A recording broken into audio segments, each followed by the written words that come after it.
السلام علیکم ورحمۃ اللہ وبرکاتہ۔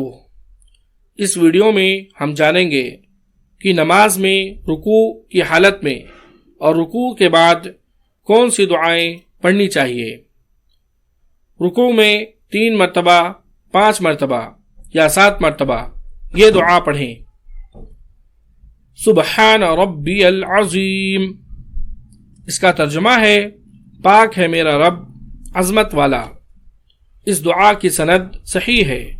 یہ دعا ابو داود حدیث نمبر 871 میں موجود ہے۔ یا یہ دعا پڑھیں، سبوح قدوس رب الملائکۃ والروح۔ اس کا ترجمہ ہے بہت ہی پاکیزہ، انتہائی مقدس ہے، فرشتوں اور روح جبرائیل کا رب۔ یہ دعا مسلم حدیث نمبر 487 میں موجود ہے۔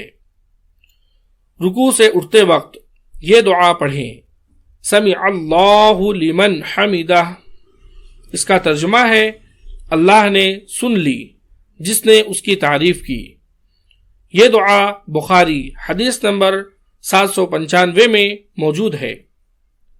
رکوع سے اٹھنے کے بعد کی دعا، ربنا ولک الحمد حمدا کثیرا طیبا مبارکا فیہ۔ اس کا ترجمہ ہے اے ہمارے رب، تیرے لیے ہی ہر قسم کی تعریف ہے، تعریف بہت زیادہ پاکیزہ جس میں برکت کی گئی ہے۔ یہ دعا بخاری حدیث نمبر 799 میں موجود ہے۔